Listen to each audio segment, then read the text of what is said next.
बाल विकास विषय के अंतर्गत आज हम बालक के पालन पोषण में आर्थिक परिस्थितियों का प्रभाव जानेंगे कि बालक के पालन पोषण में आर्थिक परिस्थितियों का क्या प्रभाव पड़ता है। Effect of economic environment of child rearing. द्वितीय विश्व युद्ध के बाद विज्ञान और तकनीकी यानी प्रौद्योगिकी की जो प्रगति हुई उससे सारे विश्व में बहुत बड़ी औद्योगिक क्रांति हुई। इससे परंपरागत सुसंगठित एवं शांतिपूर्ण सामाजिक जीवन में बहुत बड़ा परिवर्तन आया। दैनिक जीवन में नवीन सुख साधनों का उपयोग बढ़ जाने से अधिक धन कमाना जरूरी हो गया। धनोत्पादन की तीव्र प्रतियोगिता के कारण तथा यांत्रिक प्रयोग और कृषि के कारण गांवों का नाश होकर घनी बस्तियों में घनी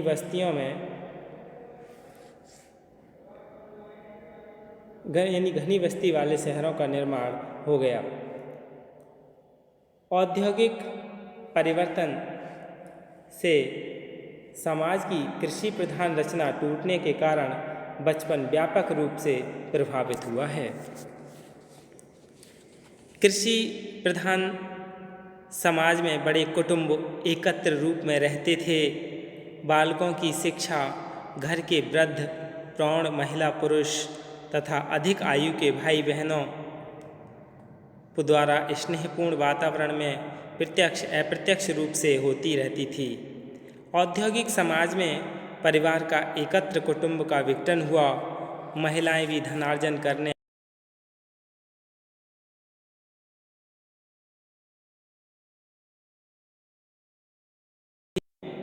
बालकों को जीवन स्पर्शी ज्ञान उपलब्ध होना कठिन हो गया। इसके अभाव पूर्ति हेतु कुशल संचालकों के मार्गदर्शन में जीवन स्पर्शी अनुभवों से समृद्ध बालशालाओं का निर्माण हुआ। परिवार के विभिन्न वर्ग स्तरीय आर्थिक परिस्थितियों में बालक के पालन पोषण के स्वरूप निम्न प्रकार से समझा जा सकता है।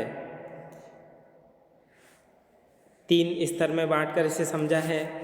मध्यम वर्ग एवं मध्यम वर्ग में पालन पोषण, फिर धनिक वर्ग में पालन पोषण, निम्न श्रेणी एवं मजदूर वर्ग में पालन पोषण। तो सबसे पहले हम मध्यम वर्ग में पालन पोषण यानी child rearing in middle class के बारे में जान लें कि इसमें क्या होता है। मध्यम वर्ग में पालन पोषण गांवों के परिवारों में जो मध्यम वर्गीय हैं, धन कमाने की लालसा के वशीभूत उन्हें शहरों में आना पड़ा। फलस्वरूप संयुक्त परिवारों का विघटन हुआ, यानी जो संयुक्त परिवार थे वो अलग अलग हो गए। दिन में माता पिता के कार्य पर चले जाने के कारण बालकों की देखभाल करने वाला कोई नहीं रहता। शहरों में स्थान अभाव के कारण खेलकूद के लिए भी सुविधाजनक स्थान की व्यवस्था नहीं है। इसलिए इन बालक बालिकाओं के विकास पर समुचित ध्यान देने के लिए पूर्व प्राथमिक विद्यालय की स्थापना परम आवश्यक होने लगी। इस समस्या के समाधान के लिए गांवों और शहरों में शिशुशालाओं का विकास हुआ, लेकिन पर्याप्त भूमि एवं साधन सुविधाओं के अभाव में यह व्यवस्था बालकों का रक्षण मात्र कर पा रही है। बचपन के वास्तविक विकास के लिए विधिवत पूर्व प्राथमिक विद्यालयों के संचालन की आवश्यकता है।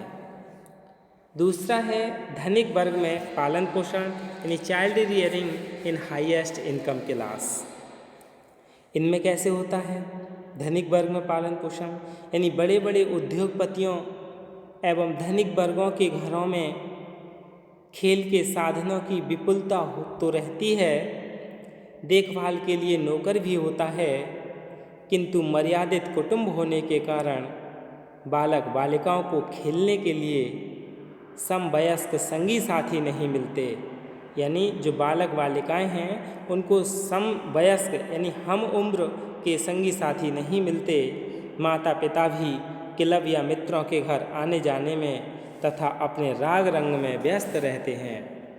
जो धनिक लोग हैं वो अपने मित्रों के घर आने जाने में और राग रंग में क्या व्यस्त रहते हैं, लेकिन उनकी संतान को उनका स्नेहपूर्ण संसर्ग भी नहीं मिल पाता।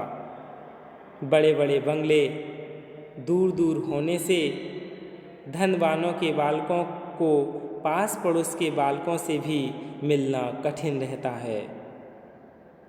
धनवानों को अपनी प्रतिष्ठा की चिंता होती है, इससे भी उनके बालक अन्य सामान्य समवयस्क संगी साथियों से नहीं मिल पाते।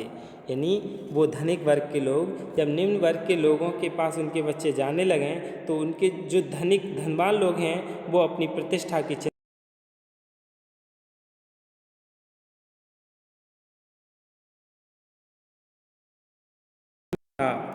इस समस्या के समाधान के लिए भी कई प्रकार के विशेष नर्सरी स्कूल प्रारंभ हो गए हैं।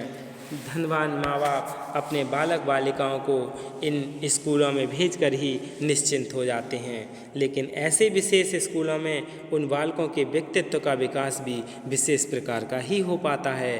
वो उस तरीके से विकास नहीं होता जैसे कि एक परिवार में होता है। फिर है निम्न श्रेणी एवं मजदूर वर्ग में पालन पोषण, child rearing in lower class and labour class. मजदूर वर्ग की बस्तियों यानी स्लम्स में माता पिता दोनों ही काम पर जाते हैं।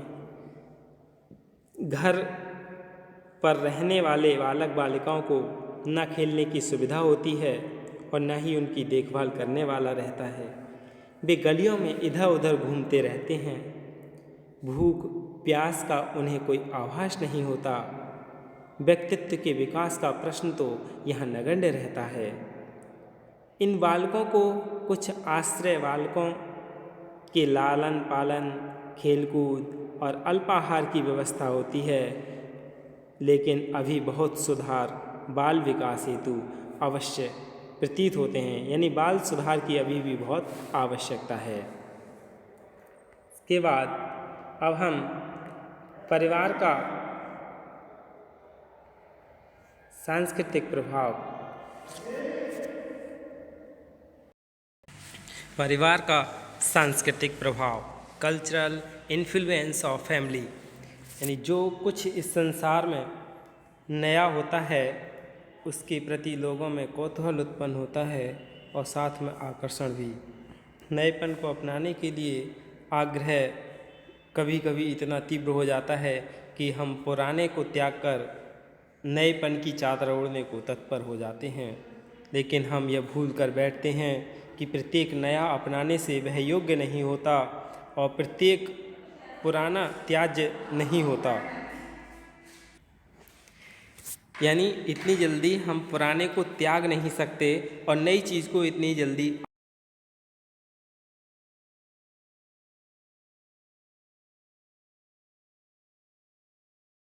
आधुनिकीकरण से पुराने आस्थाओं एवं मान्यताओं से लोगों का विश्वास कम हो जाता है तथा नवीन मान्यताओं को ग्रहण करते हैं। ऐसा करने में सांस्कृतिक आस्थाएं जो शाश्वत मूल्यों पर आधारित होती हैं एवं परंपरागत होती हैं, उनके सांस्कृतिक दृष्टि से पिछड़ने का सदैव भय बना रहता है।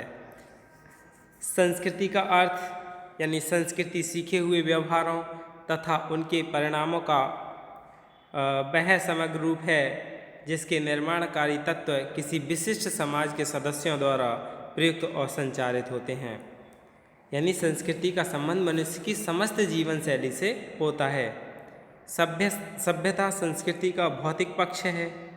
भौतिक तथा अभौतिक संस्कृति को क्रमशः सभ्यता तथा संस्कृति कहा जाता है। मानव द्वारा निर्मित भौतिक एवं अभौतिक तत्वों का संग्रह होता है। यदि दोनों प्रकार के तत्वों में संतुलन नहीं रहता है तो यह सांस्कृतिक दृष्टिकोण से पिछड़ापन कहलाता है। समस्या उस समय और विकट हो जाती है जब अभौतिक तत्वों पर भौतिक तत्व इस प्रकार से छा जाते हैं कि भौतिक तत्व मनुष्य को दिखाई ही नहीं देते। संस्कृति के दो प्रकार होते हैं, एक भौतिक संस्कृति और दूसरा सूक्ष्म या अभौतिक संस्कृति।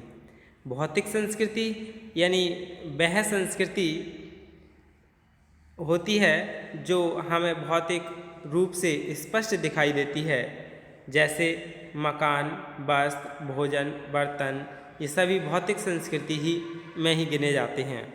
फिर है सूक्ष्म या अभौतिक संस्कृति। ये कौन सी होती है? जैसे धार्मिक, दार्शनिक, विश्वास, विचार, मूल्य, ये सभी सूक्ष्म या अभौतिक संस्कृति कहलाती हैं।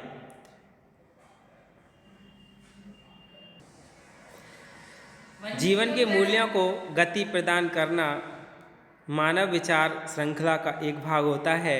धार्मिक एवं दार्शनिक विश्वास मानव की जीवन धारा में समाहित होते हैं। समाज में अनेक जातियों, धर्मावलंबियों, विचारों और विश्वासों को लोग निवास करते हैं। अपने सदस्यों में एक पीढ़ी से दूसरी पीढ़ी को हस्तांतरित करता है, यानी धार्मिक मान्यताओं विश्वासों को परिवार क्या करता है? अपने सदस्यों में एक पीढ़ी से दूसरी पीढ़ी को ट्रांसफ़र करता रहता है। परिवार उन्हें अपनी सांस्कृतिक मान्यताओं एवं विचारों से परिचित करता है तथा उन्हें उसकी सुरक्षा करने हेतु प्रेरित करता है। यह देखा जाए तो धर्म व संस्कृति के सच्चे संरक्षक परिवार ही होते हैं। जब धर्म व संस्कृति में दोष उत्पन्न हो जाते हैं तो उन्हें दूर कर उत्तम उपयोगी परंपराएं स्थापित करने का कार्य भी परिवार ही करता है। इस प्रकार परिवार धर्म व संस्कृति का संरक्षक एवं पोषक होता है। धन्यवाद।